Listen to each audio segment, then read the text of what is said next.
Hello everyone, आपका स्वागत है इस पीवाईक्यू सीरीज में।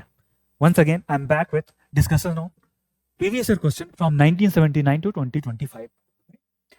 In this, we are discussing Indian economy question. We have divided it into 5 units, and if you have not watched earlier video, आप ये video इस video की playlist में जाकर देख सकते हैं. So this is part 11 of the unit 1 structure of Indian economy and demographics. So let's start with question number 1. तो यहाँ पर पहला क्वेश्चन है, with reference to digital payment, consider the following statement. The statement number 1. Bheem app allows the user to transfer money to anyone with UPI enabled bank account. तो पहला statement है, Bhim app किसी भी यूजर को money transfer enable करता है अगर वो यूपीआई इनेबल बैंक अकाउंट है, तो आप किसी को भी ट्रांसफर कर सकते हैं. तो is this A correct statement? Is this A correct statement? Yes, it is A correct statement. यहां पर करेक्ट ही पूछा गया. It is A correct statement because Bhim app जो है वो यूपीआई के ऊपर बना है और ये सिमिलर है पेटीएम, फोन पे जो आप लोग यूज करते हैं उसी की तरह. और अगर किसी ने भी यूपीआई इनेबल कर रखा है बैंक अकाउंट को, तो उससे आप ट्रांसफर किसी और को कर सकते हैं. Right, so this is correct. सिर्फ यही नहीं, अगर किसी ने यूपीआई इनेबल नहीं भी कर रखा है और वो आपको बैंक अकाउंट नंबर मिल जाए, तो आप उस डायरेक्टली बैंक अकाउंट में भी ट्रांसफर कर सकते हैं. तो नॉट जस्ट यूपीआई इनेबल, उसके अलावा भी ट्रांसफर होता है. But this statement is also correct. Right, first. Second statement पढ़ते हैं. While a chip pin debit card has 4 factor of authentication, Bhim app only has 2 factor of authentication. Right, तो यहां पे आपसे पूछा जा रहा है कि जो chip pin based debit card होता है उसमें 4 फैक्टर ऑफ ऑथेंटिकेशन होते हैं और भीम ऐप में 2 होते हैं. राइट, इस स्टेटमेंट को सही से आइडेंटिफाई करने के लिए आपको यह जानना होगा कि ऑथेंटिकेशन होता क्या है. देखिए ऑथेंटिकेशन का मतलब होता है कोई भी ट्रांजैक्शन हमने इनिशिएट किया उसको अप्रूव करना. राइट, तो उसके अप्रूवल इसलिए की जरूरत होती है बिकॉज बिना अप्रूवल के कोई भी ट्रांजैक्शन आपके अकाउंट से कैरी कर दिया जाएगा. राइट, तो this is for the safety person that जो ट्रांजैक्शन आप करना चाहते हैं वही ट्रांजैक्शन पास हो. राइट, तो आप लोगों ने chip pin based debit card देखा होगा. ये एक डेबिट कार्ड होता है, उसमें एक येलो कलर की एक चिप होती है. राइट, नाउ इस chip pin based debit card में आप कार्ड को स्वाइप करते हैं. राइट, या उसको इंसर्ट किया जाता है, उसके बाद पिन उसमें लगाया जाता है. तो जो ऑथेंटिकेशन होता है वो 3 तरीके से किया जा सकता है. पहला होता है नॉलेज बेस्ड. इसका मतलब ये है, ये ऐसी चीजें हैं जो आपको ही पता होती हैं, इसलिए कोई और ये ऑथेंटिकेशन आपके बिहाफ पर नहीं कर सकता. सो knowledge based, for example password. Right, जो कि आप एंटर करेंगे तभी पेमेंट होगा. दूसरा सिक्योरिटी क्वेश्चन, जैसे आपसे पूछा जाए, कई बार वेबसाइट वगैरह में ये होता है, आपसे पूछा जाता है कि आपकी मदर का मेडन नेम क्या था, वो आप जब अकाउंट बनाते हैं उस समय पर आपने एंटर किया था और वो मैच करना चाहिए. तीसरा होता है पिन. राइट, तो चिप पिन डेबिट कार्ड में ये यूज होता है. Right, so this is one form authentication. दूसरा ऑथेंटिकेशन का तरीका होता है पोजेशन फैक्टर, यानी आपके पास ये है तभी आप इस ट्रांजैक्शन को कैरी कर पाएंगे. फॉर एग्जांपल, अगर आप chip pin based debit card की बात कर रहे हैं तो आपके पास वो डेबिट कार्ड होना चाहिए, तभी वो ट्रांजैक्शन कैरी होगा, because you need to swipe it. Right, so that is another form that you have a smart card, जो कि चिप पिन बेस्ड कार्ड. तो उसमें ये दूसरा ऑथेंटिफिकेशन हो गया. तो चिप पिन जो डेबिट कार्ड होता है उसमें आप पहले स्वाइप करेंगे, उसके बाद आप पिन डालेंगे. इस तरीके से ये ऑथेंटिकेशन ट्रांजैक्शन का होगा. तो यहां पर पहला ये है, दूसरा ये, तो 2 ही होते हैं इसमें. राइट, तीसरा तरीका होता है ऑथेंटिकेशन करने का, जो आपके पास है, समथिंग यू आर. जैसे कि फिंगरप्रिंट से किया जा सकता है, रेटिना पैटर्न से किया जा सकता है, या फेस रिकॉग्निशन से किया जाता है. आजकल बैंकिंग के जो ऐप है उनमें ये सब होता है. Right, so this is another form. Now जो भी पेमेंट होते हैं वो इन सबको कंबाइन करके मल्टीपल फैक्टर ऑफ ऑथेंटिफिकेशन करते हैं. अब बात करते हैं हम भीम की या यूपीआई ट्रांजैक्शन की. देखिए यूपीआई में जब आप ट्रांजैक्शन करते हैं उसके पहले आपको ऐप को डाउनलोड करना होता है और उसको ऑथेंटिकेट करना होता है. यानी आप ऐप को डाउनलोड करेंगे, फिर आपके मोबाइल से एक एसएमएस जाता है और वो उस यूपीआई ऐप को, यूपीआई आईडी को आपकी डिवाइस से लिंक करता है, आपके डिवाइस से बाइंडेड होता है. यानी डिवाइस यानी यहाँ पे सिम का जो नंबर होता है और जो मोबाइल होता है उससे बाइंड होता है वो. राइट, तो both of them are bind. That is the first factor of authentication. This means your mobile and SIM both are binded with that UPI ID for the moment. आप इसको change कर सकते हैं, लेकिन जब आप चेंज करते हैं तब भी 24 घंटे तक इसमें या तो ट्रांजैक्शन नहीं होते हैं या छोटे ट्रांजैक्शन होते हैं। That is the first authentication in UPI, right. तो यूपीआई में फर्स्ट ये हो जाता है। दूसरा जो ऑथेंटिकेशन होता है वो आपको उस ऐप पर अपने अकाउंट को लिंक करना होता है।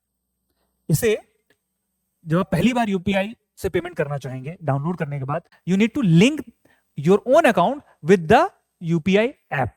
तो वो सेकंड ऑथेंटिफिकेशन होता है, लिंकिंग द अकाउंट। एंड जो थर्ड होता है दैट इज अल्टीमेटली यूपीआई में ये जो पिन होता है यही होता है थर्ड ऑथेंटिकेशन। तो इस तरीके से भीम या किसी भी यूपीआई ऐप में 3 ऑथेंटिकेशन होते हैं, right. So now let's look at the statement. जो पहला स्टेटमेंट था, Bhim app was launched in 2016 and it enables transfer between UPI account. तो ये स्टेटमेंट सही है कि हाँ ये ट्रांसफर होता है। सेकंड जो स्टेटमेंट था कि chip pin based debit card में 4 फैक्टर ऑथेंटिकेशन हो, जैसे कि मैंने एक्सप्लेन किया 4 नहीं 2 ही होते हैं, राइट। सो 2 देयरफॉर ये पार्ट ऑफ द स्टेटमेंट गलत हो गया। फिर उसमें लिखा था जो भीम यूपीआई ऐप है उसमें ओनली 2 फैक्टर ऑफ ऑथेंटिकेशन है। जी नहीं 2 नहीं, ये 3 होते हैं। इसलिए ये सेकंड स्टेटमेंट में दोनों जो ऑथेंटिकेशन का नंबर दिया गया था, चाहे डेबिट कार्ड का हो या भीम यूपीआई का, दोनों ही गलत है। इस तरीके से अगर आप देखेंगे, so your first statement is correct because it allows you to transfer money to anyone who has enabled UPI account. And the second statement that chip pin based has 4 is not 4, it is actually 2, and Bheem app has only 2. This is not 2 but 3. So this is incorrect. Therefore your correct option is option A, right? So here UPSC has gone into a technical detail, but this type of questions are expected sometime when the new payment app, new payment technology etc are launched. So this is it. Now let's look at this question. Which one of the following best describes merchant discount rate? तो merchant discount rate को कौन सा जो option है वो describe करता है, right. So before we look at this option, let's look at how the payment etcetera are made from debit and credit card. So this is an diagram which explain how payment etc are made, right? So when you swipe your card for let's say 100 rupees, right? You swipe your card at let's say a petrol pump or any other store, 100 rupees are deducted. But जो shopkeeper होता है या फिर और भी कोई merchant है, वो 100 रुपी रिसीव नहीं करता है। बैंक जो अमाउंट उसके अकाउंट में ट्रांसफर करता है उसमें अपना कमीशन बोल सकते हैं या मर्चेंट डिस्काउंट रेट उसको डिडक्ट कर लेता है। So for example in this case अगर ये मर्चेंट डिस्काउंट रेट 1% है, ज्यादा भी हो सकती है, क्रेडिट कार्ड के केस में ये कई बार ज्यादा होती है, तो लेट्स से ये दिस इज 1%, तो 1% डिडक्ट करने के बाद 99 जो है यहाँ पर पेट्रोल पंप को लिखा गया, लेकिन ये कोई भी मर्चेंट हो सकता है, उनको ये पेमेंट होता है। अब ये जो 1 रुपए है ये भी डिवाइड होता है 3 पार्टीज के बीच में। सबसे पहला जिस बैंक ने वो कार्ड इशू किया है। सो फॉर एग्जांपल अगर आपके पास एसबीआई का डेबिट कार्ड या क्रेडिट कार्ड है तो आपके बैंक को कुछ पैसा मिलेगा उस 1 रुपए में से। दूसरा, पेमेंट नेटवर्क जो प्रोवाइडर है वो भी कुछ परसेंटेज उसमें से रखेगा अपने कॉस्ट ऑफ बिजनेस को कवर करने के लिए प्लस प्रॉफिट के लिए। For example it could be master card, visa या रुपए जो कि एनपीसीआई ऑपरेट करता है, तो सेकंड ये इनके पास जाएगा, तो ये 1 रुपए ही स्प्लिट हो रहा है। Then bank that provided the POS machine, तो जिस मशीन पे आपने स्वाइप किया है वो मशीन जिसने प्रोवाइड किया, वो बैंक हो सकता है या कोई फाइनेंशियल टेक्नोलॉजी कंपनी जैसे पेटीएम एक्सेट्रा हो सकते हैं, उनको भी ये डिवाइड होता है। तो जिस तरीके से 1 रुपए इन तीनों के बीच में डिवाइड हो जाएगा। तो this is it merchant discount rate, जो कि एक मर्चेंट से जो भी पेमेंट हुआ है उसमें से कलेक्ट की जाती है। अब हम वापस आकर यहां पर स्टेटमेंट्स को पढ़ते हैं। तो let's read the first statement. The incentive given by the bank to merchant for accepting payment through debit card pertaining to that bank. तो यहां पर इंसेंटिव लिखा गया है, पर जैसा कि हमने पहले देखा जो मर्चेंट डिस्काउंट रेट या एमडीआर है वो इंसेंटिव नहीं है, वो चार्जेस है। तो this option can be struck down. Second is the amount paid back by bank to their customer when they use debit card for financial transaction for purchasing goods and services. अब ये option आप पढ़ेंगे तो amount paid by bank to their customer, ये वैसे तो होना नहीं चाहिए, लेकिन अगर कुछ है तो that must be cashback etcetera. तो उसको हम कैशबैक बोलते हैं जब कई बार आप यूज करते हैं तो इंसेंटिव वगैरह स्कीम आती है, उसमें बैंक और जो वॉलेट प्रोवाइडर है वो इंसेंटिव देते हैं। तो this is also correct, this is actually referring to your cash back, right. तो सेकंड भी एलिमिनेट हो गया। थर्ड देखते हैं, the charge to a merchant by a bank for accepting payment from his customer through the bank's debit card. ये charge है जो merchant देता है क्योंकि उसने किसी बैंक के कस्टमर से पेमेंट एक्सेप्ट किया। This is the right option here. Still my advice is, हमें सही आंसर मिल गया बट हमें फोर्थ ऑप्शन भी पढ़ना है। The incentive given by the government to merchant for promoting digital payment by their customer through point of sale machine and debit card. तो यहाँ पे गवर्नमेंट के इंसेंटिव की बात चल रही है। गवर्नमेंट कुछ इंसेंटिव देती है यूपीआई एक्सेट्रा की कॉस्ट रिकवर करने के लिए, लेकिन हमने जैसा देखा जो मर्चेंट डिस्काउंट रेट है वो ये नहीं है, तो ये स्टेटमेंट भी गलत है। तो इस तरीके से यहां पर हमने एमडीआर क्या होता है ये जाना और वो कैसे डिवाइड होता है ये जाना, राइट। चलिए अब ये क्वेश्चन देखते हैं। The reserve bank of India recent directive relating to storage of payment system data, popularly known as data dictate, command the payment system provider that। तो रिजर्व बैंक ऑफ इंडिया ने storage of payment system data का question पूछा 2019 में, तो ये somewhere around 2018 में आया था और 19 के क्वेश्चन में आया है। ऑप्शंस पढ़ते हैं। Number 1, they shall ensure that the entire data relating to the payment system operated by them are stored in a system only in India, right. तो जनरली हम लोग पढ़ते हैं कि अगर ऑप्शन में कुछ एक्सट्रीम वर्ड दिया है तो वो गलत होगा, राइट। लेकिन मैं आपको बताना चाहूंगा कि यूपीएससी भी जानता है कि इस तरीके की ट्रिक आप यूज करने लगे हैं और वो आपको आपकी ट्रिक को ट्रिक करना चाहता है, राइट। तो यहां पर ये दिया गया, that is your first option. Second option पढ़ते हैं। They shall ensure that the system are owned and operated by the public sector enterprise। तो इसको public sector enterprise ओन करेंगी।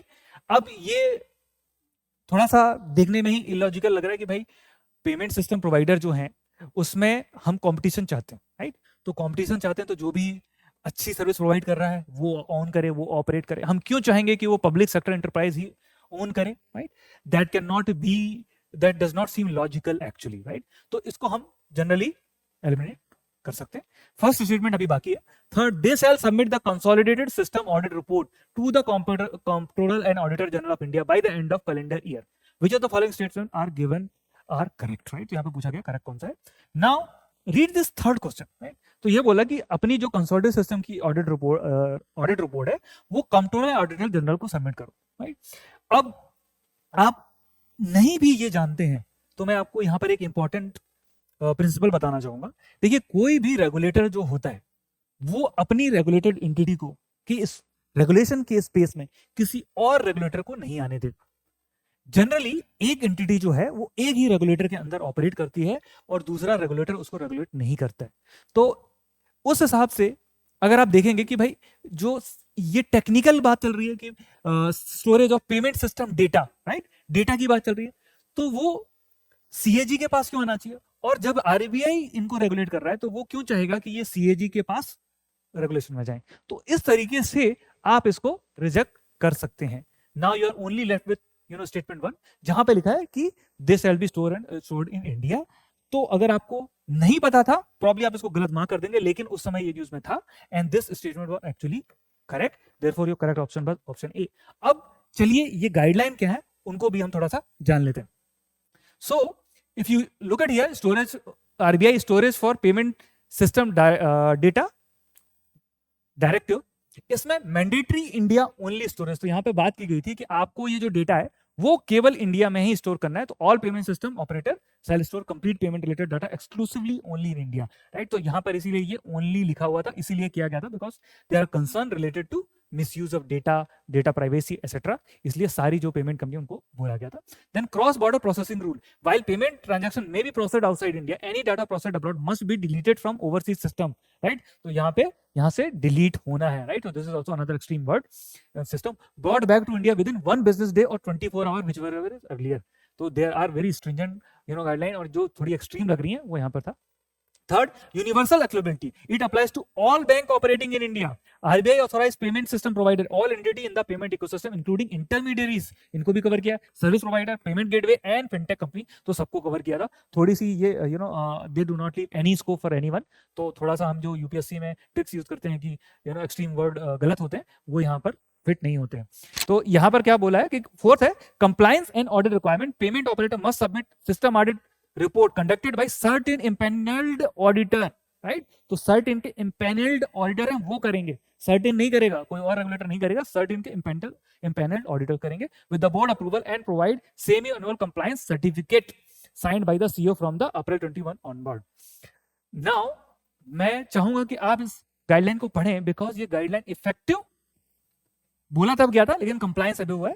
2025 implementation deadline. Foreign banks face a January 2025 deadline to fully comply with the data localization requirement, including migration of historical data stored in their home jurisdiction since the original 2018 circular, right? So this was an important concept that payment का जो data वो India में store होगा, काफी stringent है ये rule, only in India, all the companies intermediate need to comply etc. So this is about the payment system data directive. अगर आप दिल्ली जैसे शहर में बजट में आईएएस की तैयारी करना चाहते हैं तो इस वीडियो को एंड तक जरूर देखें। ये है बनो आईएएस। इसको रन करने वाले हैं UPSC qualified ex civil servant and Jamia RC alumni. यहाँ की फैकल्टी को ना केवल यूपीएससी एग्जाम का एक्सपीरियंस है बल्कि पढ़ाने का भी सालों का एक्सपीरियंस है। ये एक्सपर्ट फैकल्टी हर टॉपिक को अच्छे से एक्सप्लेन करते हैं, उसके बाद हर टॉपिक को डिक्टेट करते हैं ताकि आपके पास अपने खुद के हैंड रिटन नोट्स हो। साथ ही क्लास में प्रीलिम्स और मेंस के प्रीवियस ईयर क्वेश्चन को सॉल्व किया जाता है और डिस्कस भी किया जाता है। यहाँ पे आपको सिविल सर्वेंट्स जैसे कि आईएएस, आईआरएस और एक्स सिविल सर्वेंट्स साथ के साथ जामिया आरसी के एलुमनाइज आपको पर्सनल मेंटरशिप देते हैं। डेली आंसर राइटिंग जो कि सारे टॉपर्स रिकमेंड करते हैं, इस पर यहाँ पे बहुत फोकस किया जाता है जो कि बाकी कोचिंग्स में नहीं होता है। इसके साथ ही आपको मिलती है प्रीलिम्स और मेंस की टेस्ट सीरीज जो आपको एग्जाम के लिए रेडी करती है। यहाँ के अगर हाईलाइट्स की बात करें तो स्मॉल बैच साइजेस जिसमें 60 स्टूडेंट्स होते हैं और जीएस कोर्स के साथ आपको एसए और सीसैट की क्लासेस भी होती है जिसके लिए आपको अलग से पे करने की जरूरत नहीं है। और ये लोकेटेड है सुखदेव विहार मेट्रो स्टेशन के बिल्कुल सामने। तो देर किस बात की, आज ही स्टार्ट करें और अपने यूपीएससी के सपने को साकार करें। थैंक यू फॉर वॉचिंग बनो आईएएस।